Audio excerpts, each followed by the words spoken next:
Hey, we back, baby. Game changer. Scared money don't make money. We're doing this new show, man. It's called Really All Money Ain't Good Money, but also Who Don't Deserve to Be Favored. Now, these teams that I'm about to run down, it's only 5 of them I got for you today.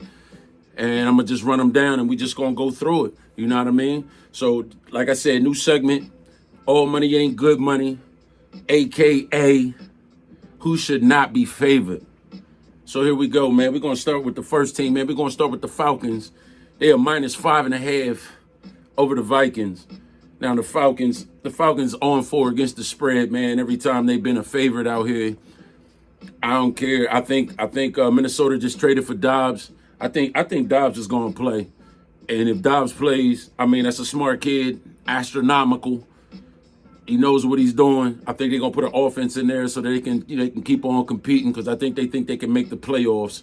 So we're gonna rock out with the Vikings +5.5 for the first game because we don't think Atlanta should deserve to be favored here. I know it's a crazy play, but that's how we rocking it. And like I said, Atlanta's 0-4 against the spread as a favorite this year. So lock that in. Minnesota Vikings +5.5. And there we go. That's the first game. Second game on the rip, we're going to rock with the Packers -3.5 over the Rams. Jordan Love, baby, I know you can't get this done, man.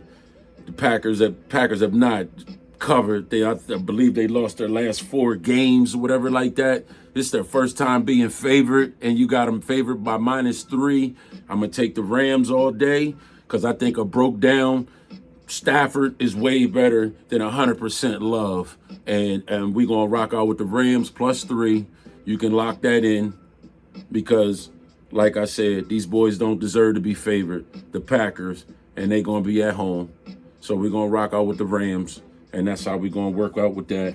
Then we're going to come back, man. I know I'm looking at the paper and all that, baby, but you can groove to the beat and all that. We're going to go with the Colts -2.5 over Carolina, but we're not going to do that because the Colts at a -2.5 shouldn't be favored over nobody.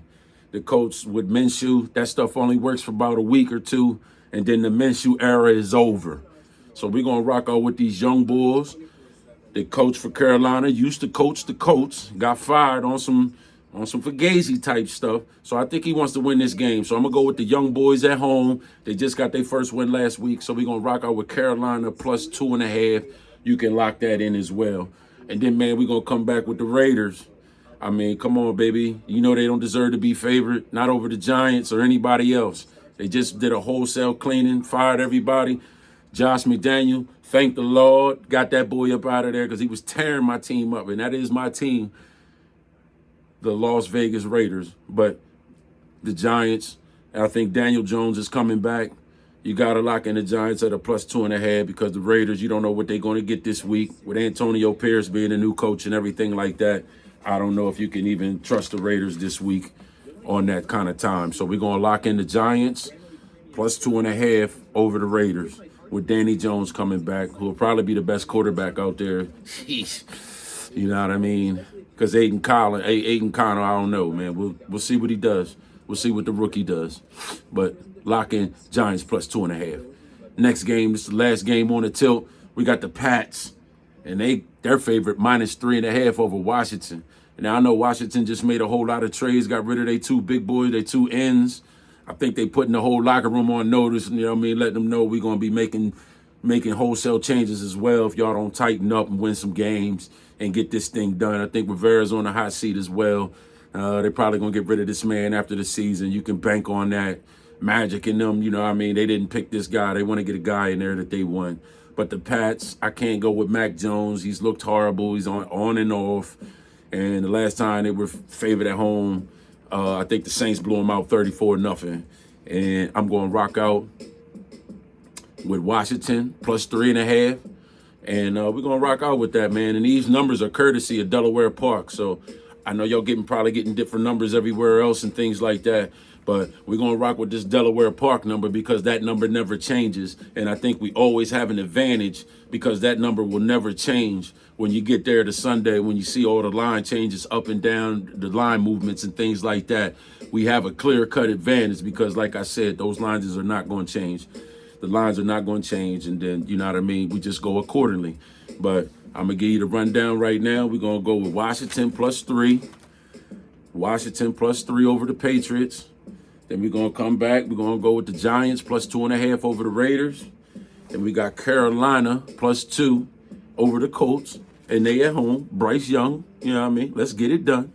And then we're going to come back with the Vikings +5 over those Falcons. Like I said, it's never covered a game while they're a favorite, 0-4 against the spread. So we want to take that. And then we're going to come back with the Rams +3 over the Packers. And there you have it, man. That's my first segment for that. We're going to see how it do. I think you should bet these one gamers, or you can put a small parlay, no more than 3 games with some of these teams. And I think we're going to go to the bank with this. Scared money don't make money, man. I know some of these teams look a little scary and frightening to you, but that's sometimes what you got to do in the NFL. You got to take the ugly dog and get the money. And some of these might be on the card as card busters. So I would tread lightly this week, especially on the teaser. So there you go, baby. New segment. I hope y'all liked it. You know what I mean? And scared money don't make money, man. And we ain't here to do nothing but cash tickets, baby. All we trying to do is cash tickets, baby. So that's what we gonna do, baby. All day. Holla at y'all, baby.